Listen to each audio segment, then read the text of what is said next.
Have you been diagnosed with nasal polyps? Contact Prism Clinical Research for more information about our nasal polyp study.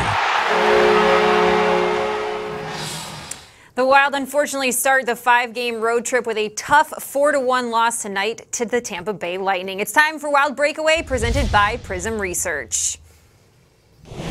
With Wes Walz, I'm Audra Martin. It doesn't happen very often, but the Minnesota Wild followed up a tough loss from Tuesday night with another loss tonight in Tampa. It's just the second time this season they've had back-to-back losses in regulation. Tonight, quite frankly, the Lightning were the better team. Yeah, for sure. And I guess it's official now. We can call this a mini-slump. This is the the first time this has happened in the last 4 months. Really a credit to this Minnesota Wild team. But I think it's pretty safe to say, from listening to some of Bruce's comments in the postgame, that he's a little bit concerned the way this Wild club is here going right now. Haven't played as great here over the last 3 or 4 games, having a little bit of difficult time scoring. But I would agree with you, Audra, here tonight. I thought the Tampa Bay Lightning had the better of the play, had a little bit more push in the offensive zone. The Minnesota Wild were not able to take advantage of the bigger, slower defensemen in the offensive zone, and thus the Lightning come up with a huge 2 points for them with a 4-1 win here again, over the Wild tonight. Here's a look at tonight's final stats after the disappointing loss. 33 shots on net for the Wild, 29 for the Lightning. 0 for 4 on the power play tonight. And unfortunately, the perfect streak of 11 straight games without giving up a power play goal comes to an end tonight for the Minnesota Wild. Bruce Boudreau once again changing up the lines tonight, putting Charlie Coyle on the 4th line.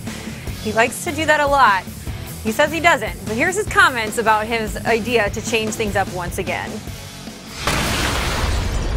I'm dying to get consistent lines, and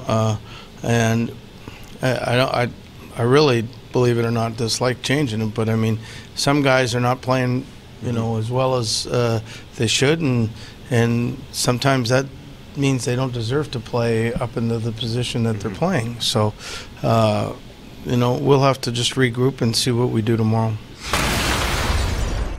So here's a look at the next 3 for the Minnesota Wild as the road trip continues. It is a quick turnaround. Tomorrow they take on the Florida Panthers. Then it's the Chicago Blackhawks for an afternoon game on Sunday. Tuesday night, a very tough opponent as well as they take on the Washington Capitals. Hard not to look past the Florida Panthers and look to those next 2 opponents, but the reality is the Minnesota Wild need to have a good game tomorrow against the Panthers to put this one behind them and, like you said, hopefully snap out of this mini slump. Yeah, they got to find their game. Coach Boudreau's a little bit concerned. The fact that they're out on the Wild, there's going to be some tough buildings to play in, as we just showed. Chicago and Washington, those teams just do not lose at home. They've been that good this year, so it'll be interesting to see if the Wild get back on top of their game while they're out on the road.